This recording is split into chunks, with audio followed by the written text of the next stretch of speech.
Welcome to Barbara's Bulletin, the podcast where we bring you the latest news and updates from around the world. We have a lot to cover, so let's dive right in. Our top story today is coming out of Nigeria, where a series of kidnappings has put the country's security situation under scrutiny. On Friday, armed men abducted students from a Catholic school in central Nigeria, just days after a similar attack on a girls' school in another part of the country. The exact number of abducted pupils is yet to be confirmed, but Nigerian TV station Arise TV reports that 52 students were taken from St. Mary's School in Niger State. This latest kidnapping comes after an attack on Monday resulted in the abduction of 25 girls from a boarding school in Kebbi State. The incident forced President Bola Tinubu to cancel foreign trips to deal with the fallout.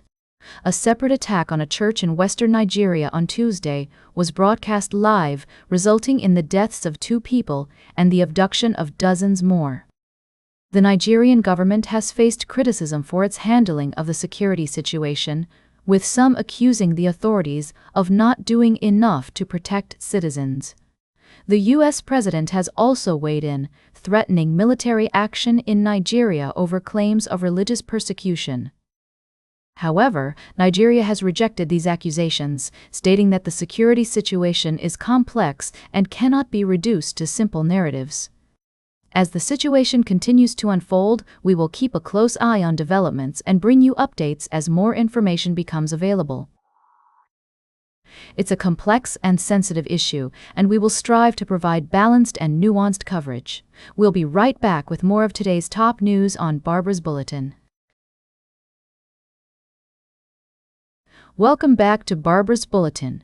We're diving into a complex and sensitive topic today as we explore the situation in Venezuela.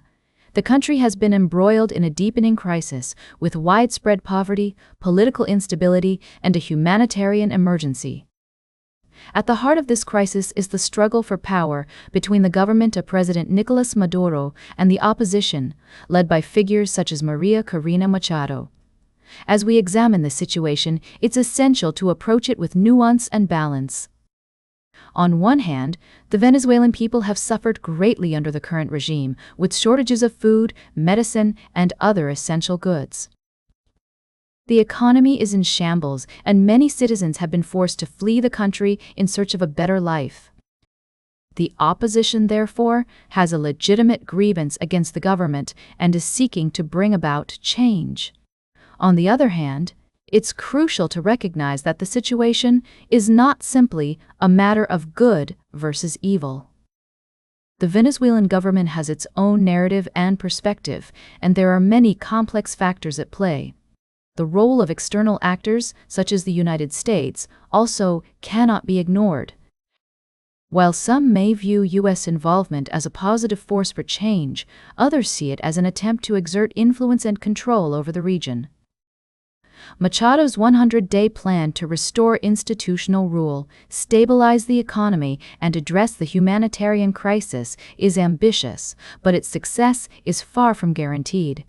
The plan relies on the support of military officers who are willing to switch sides, which may not be a certainty. Moreover, even if the opposition were to come to power, the challenges they would face in rebuilding the country and establishing a stable government would be daunting. As we consider the path forward for Venezuela, it's essential to prioritize diplomacy and negotiation over violence and confrontation. The Barbados agreements, which paved the way for Machado's primary victory and González's presidential election triumph, demonstrate that international mediation can be an effective tool in creating space for progress. Ultimately, the future of Venezuela will depend on the ability of its people and leaders to come together and find a peaceful, democratic solution to their differences. It will require patience, compromise, and a commitment to the rule of law. As we watch the situation unfold, it's crucial that we approach it with empathy, understanding, and a deep respect for the complexity of the issues at hand. Welcome back to Barbara's Bulletin. As we wrap up today's show, I want to take a closer look at a significant development in the world of human rights. the Trump administration has made some notable changes to the State Department's annual human rights report, and it's sparked quite a bit of debate.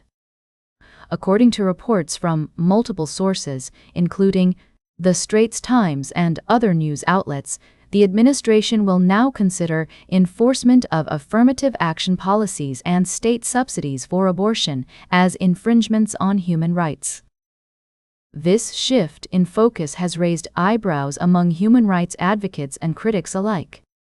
The new guidelines mandate that U.S. officials include infringements on human rights in foreign countries in their report, including arrests or official investigations over speech, as well as the state subsidization of abortions or abortion drugs.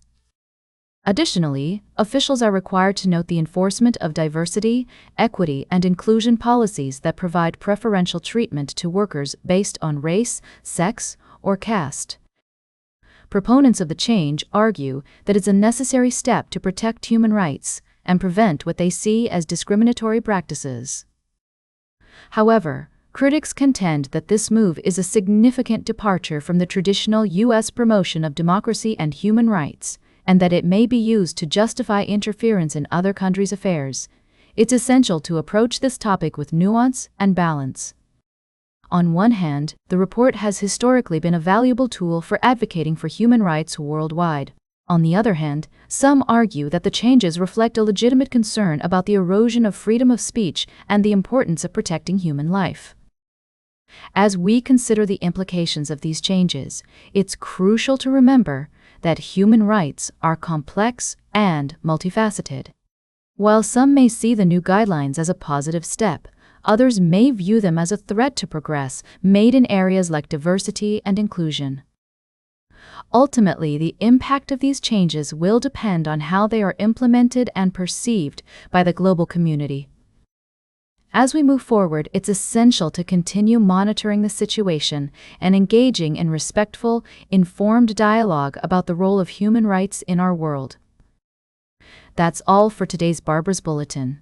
Remember to like, share, and subscribe, and until next time, stay engaged.